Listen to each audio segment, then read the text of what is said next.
नमस्कार दोस्तों। आज की वीडियो हम जानेंगे कि प्लैनेट्स क्या होते हैं वैदिक एस्ट्रोलॉजी के अंदर। अगर हम देखें कि वैदिक एस्ट्रोलॉजी के नज़रिए से प्लैनेट्स या ग्रह क्या होते हैं, या समझेंगे कि ग्रह का वास्तविक अर्थ क्या होता है। देखिए, वैदिक ज्योतिष में प्लैनेट शब्द का अर्थ केवल फिजिकल ग्रह नहीं होता है। ग्रह का अर्थ है वह शक्ति जो हमारे जीवन और कर्मों को इन्फ्लुएंस करती है। यही कारण है कि ज्योतिष में सन और मून को भी ग्रह माना जाता है, क्योंकि इनका प्रभाव पृथ्वी और मानव जीवन पर अत्यधिक होता है।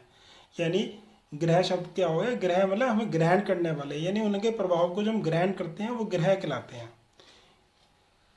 अब दूसरी बात क्या आती है? Astronomy versus astrology. क्या एस्ट्रोनॉमी और एस्ट्रोलॉजी सेम है? इनमें डिफरेंस क्या है? अगर क्योंकि जो आम इंसान है एस्ट्रोनॉमी और एस्ट्रोलॉजी में फ़र्क नहीं जान पाता, वो सोचता है कि जो सोलर सिस्टम है वो तो सोलर सिस्टम है, इसमें एस्ट्रोलॉजी में नया क्या है। तो आइए इसी को थोड़ा समझने का प्रयास करते हैं। देखिए, जो एस्ट्रोनॉमी होता है वो फिजिकल ऑब्जेक्ट का साइंटिफिक स्टडी है। फिजिकल में कौन कौन से हो गए? जैसे स्टार्स हो गए, प्लैनेट्स हो गए, गैलेक्सीज हो गई। लेकिन एस्ट्रोलॉजी क्या होता है? इन ग्रहों के ह्यूमन लाइफ पर, यानी जो हमारे ऊपर इन्फ्लुएंस होता है उसकी स्टडी होती है। एस्ट्रोलॉजी में डिस्टेंस स्टार जो दूर, बहुत दूर है, काफ़ी लाइट ईयर्स दूर हैं और जिनका इम्पैक्ट हमारे ऊपर आ ही नहीं रहा, तो उसका इन्फ्लुएंस कम माना जाता है।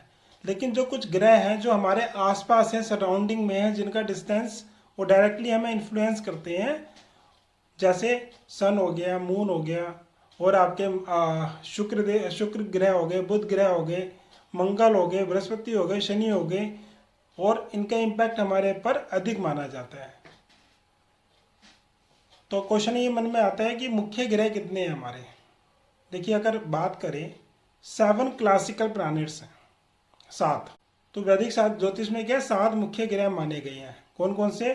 सूर्य, चंद्र, मंगल, बुध, गुरु, शुक्र और शनिदेव महाराज। जो सूर्य हैं वो आत्मा और अथॉरिटी को रिप्रेजेंट करते हैं। चंद्रमा मन और इमोशंस को रिप्रेजेंट करता है। मंगल हमारी एनर्जी और एक्शन को रिप्रेजेंट करते हैं। बुध हमारे बुद्धि और कम्युनिकेशन को रिप्रेजेंट करते हैं। और गुरुदेव जी ज्ञान और विजडम को रिप्रेजेंट करते हैं। शुक्र सुख और रिलेशनशिप्स को रिप्रेजेंट करते हैं। शनि कर्म और डिसिप्लिन को करते हैं। इन्हों को मैं इंग्लिश में भी नाम दे देता हूँ ताकि लोग कंफ्यूज ना हो कि इसके नाम क्या होते हैं। अगर हम बात करें, सूर्य को अंग्रेजी में कहते हैं सन, चंद्रमा को कहते हैं मून, मंगल को कहते हैं मार्स और बुध को कहते हैं मरकरी, गुरु को जुपिटर कहते हैं और शुक्र को वीनस कहते हैं और शनि को सैटर्न कहते हैं। इनको मैंने बता दिया प्लैनेट्स, और इसके क्या इम्पैक्ट होते हैं, क्या अथॉरिटी होती है, वो भी मैंने आपको समझा दिया।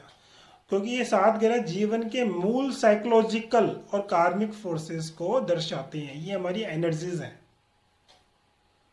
तो जो हमारी लाइफ के अंदर जो मूल साइकोलॉजिकल, जो हमारी साइकोलॉजी चलती है, और जो कार्मिक फोर्सेस होती हैं, जो हम कार्य करते हैं, उनको दर्शाते हैं।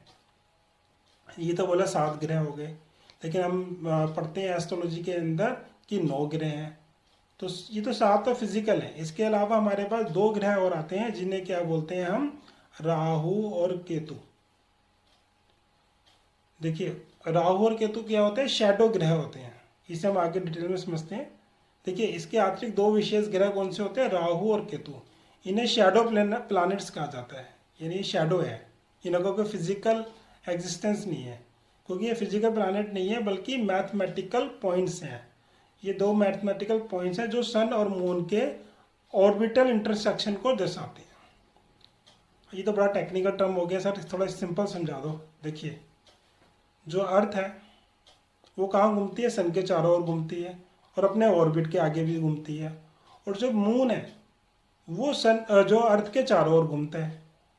तो यहाँ पे सन मून, सिंपल भाषा में समझेंगे भी, इतना टेक्निकल में नहीं जाएंगे। सन मून और अर्थ यहाँ पे एक पॉइंट पे आके इंटरसेक्शन करते हैं। जो उनका रास्ता होता है, ऑर्बिट होता है, उसमें इंटरसेक्शन करते हैं तो 2 पॉइंट बनते हैं।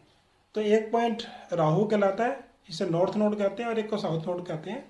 तो उसे हम राहु और केतु माना गया। ये मैथमेटिकल पॉइंट्स हैं, इनका कोई फिजिकल एग्जिस्टेंस नहीं है, बट ये हमारी लाइफ को इम्पैक्ट करते हैं। ये पॉइंट्स जब देखा होगा आपने, सूर्य ग्रहण लगता है, चंद्र ग्रहण लगता है, तो इन्हीं पॉइंट की वजह से सूर्य ग्रहण और चंद्र ग्रहण लगते हैं। इसलिए हमने इन एस्ट्रोलॉजी में इन पॉइंट्स को भी ग्रह माना है, क्योंकि ये डायरेक्ट सूर्य ग्रहण चंद्र ग्रहण हमारे लाइफ को इन्फ्लुएंस करते हैं।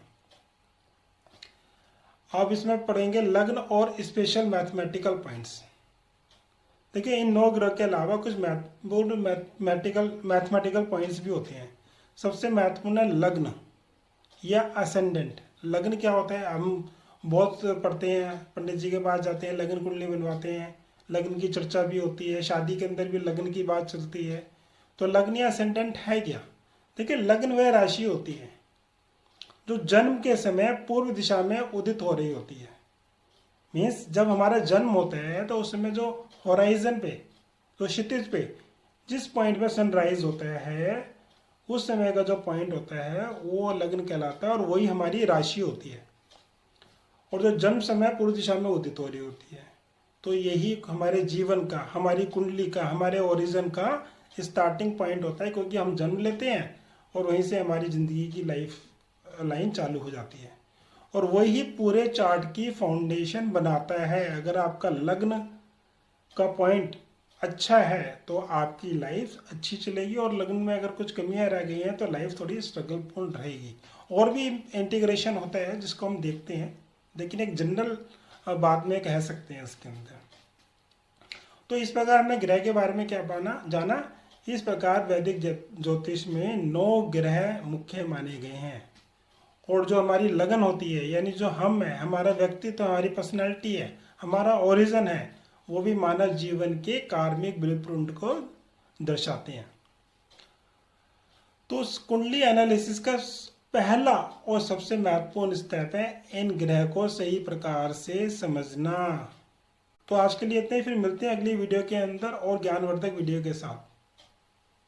और इस कोर्स को कंटिन्यू करने के लिए चैनल को सब्सक्राइब करें और ज्योतिष को साइंटिफिक तरीके से सीखना शुरू करें। धन्यवाद। जय श्री राम।